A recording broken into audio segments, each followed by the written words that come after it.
Well, a few weeks ago, Rivers State Governor Sim Fubara was involved in a heated face-off with his predecessor in office and political godfather Nyesom Wike, who is now the minister of the Federal Capital Territory. The altercation, at least the public display of it, was brief, captivating, and ultimately injurious to the greater good of the people of Rivers State, following the attempted burning down of the State House of Assembly and by yet-to-be-identified arsonists. Now, the two men have apparently kissed and made up, with the business of governance seemingly back on track in Rivers State, and the citizens breathing easier once again. But is the storm really over? Well, for much-needed answers to these and a lot more, we are now being joined by Joe Johnson, the Rivers State Commissioner for Information and Communication. Thank you so much for joining us here on Newsday today. Good afternoon. Good afternoon. And how are you? We're doing well, sir. Speaking of Governor Fubara and the back and forth between his predecessor / godfather, a lot of the question on people's minds is how can Sim Fubara, within this environment, assert himself more delicately and effectively in order to make the governance within Rivers State a little more seamless?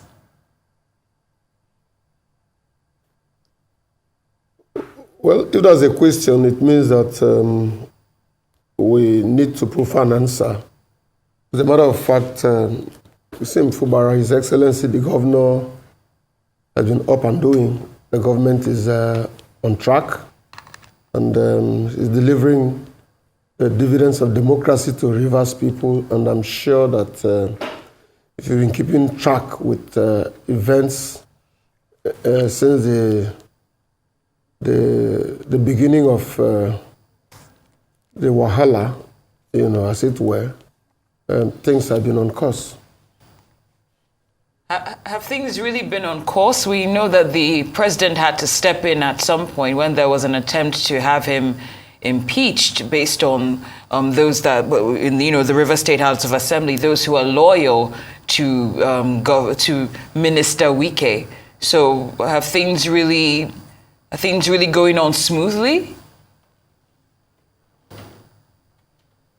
Well, there are detractions here and there, but abiding by the intervention of His Excellency, the President of the Federal Republic, my principal has, on his own part, maintained some peaceful disposition, and I'm sure that over time, quite a number of things will be knocked into line.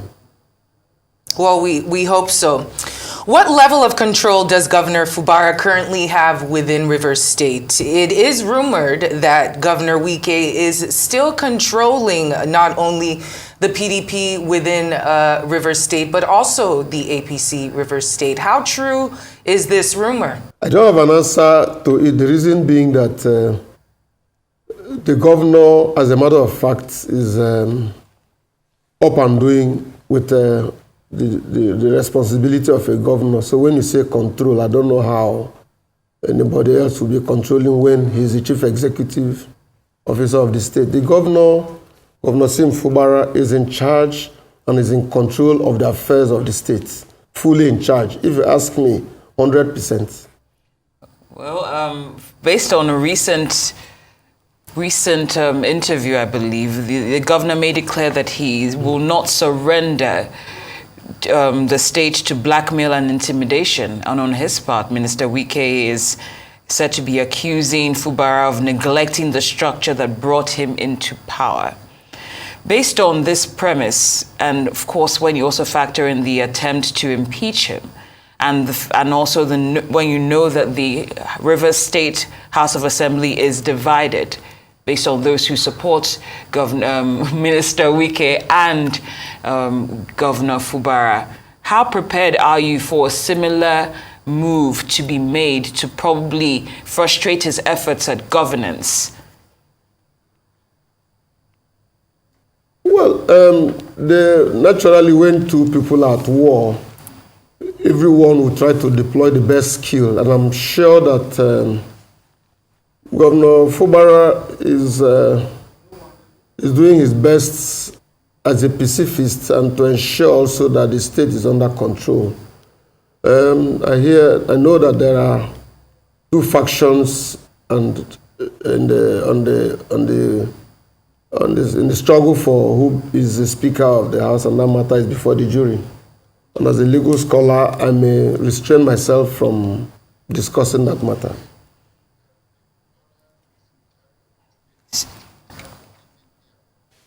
Well, Mr.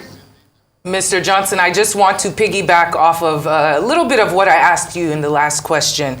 If Fubara is still in charge of the PDP in Rivers State. Governor Fubara is a member of PDP, and he's been up and doing with the party. As a matter of fact, he's actually the vice chairman of PDP's Governor's Forum. So I would not expect anything less. He's a member of the party. So who is the leader of PDP in Rivers State? Is it Minister Wike or Governor Fubara? Well, I will not delve into party politics. The party chairman will be able to answer as to who is the party chairman, but I'm interested in what happens in Rivers State. Okay, since as a government. I mean, we'll respect that, of course. That's fine. But what are there any moves being made to unite the State House of Assembly, since it's clearly factionalized at this time? Well, I can't rule out anything. Like the governor will always say, there is hope, and there are a lot of engagements. You know, once you have a disagreement, it takes time to mend. But I'm sure that quite a lot of underhand arrangements are on to see how to bring about peaceful resolution of the impasse.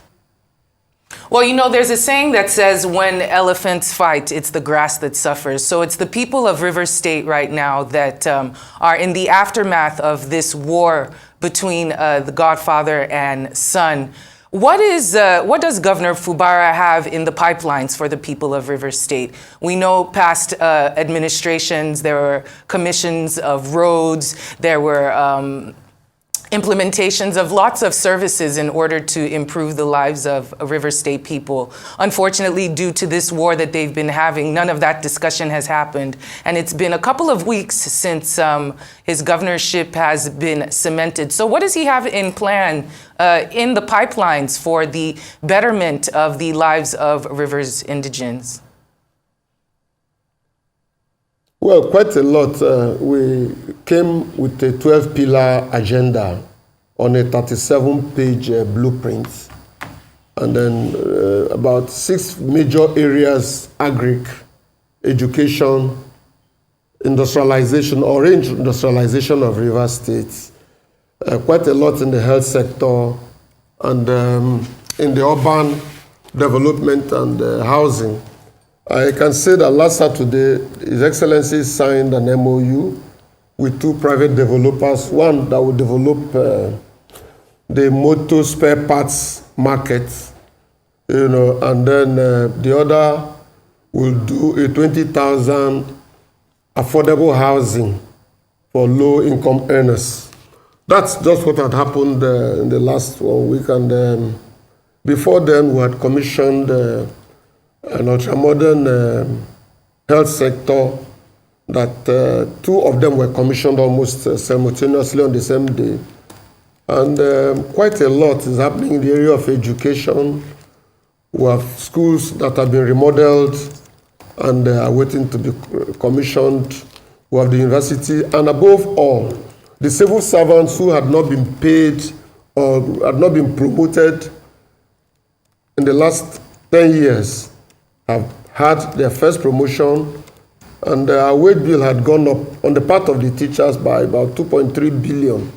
So these are things that we're doing. And then the area of agriculture, you will recall that His Excellency was at one of the largest farms down this way, the Songhai farm, and is getting serious attention. Well, all said. Now, as we begin to round up with you, can you, since the focus is what's going on between the the governor of River State and Minister Wike. Can you tell us, some details, if you're privy to that, of reconciliatory efforts being made between the governor and Minister Wike? And some might look at what happened in the previous election and see how far, things could go, and term this a potential clash of egos. So what are reconciliatory efforts probably being made by your principal?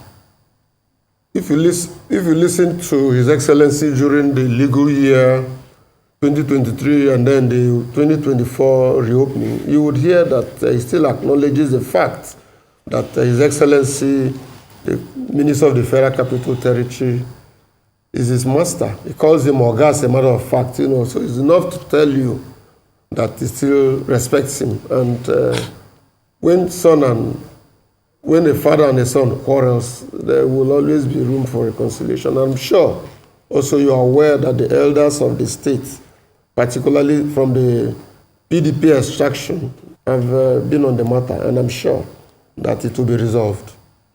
The pestilence of godfatherism is what it's often called, succession politics, the fact that most individuals in top government positions have been installed or aided into that position by a predecessor who clears the way for them. It seems that it has disastrous results, and this is one of the cases. How, in your opinion, if you've ever ruminated on this dynamic, how can this dynamic be put to bed or upended in our political system to allow for more democracy to move around? How can we solve this succession politics, godfatherism? There's nobody that is in politics that was never met.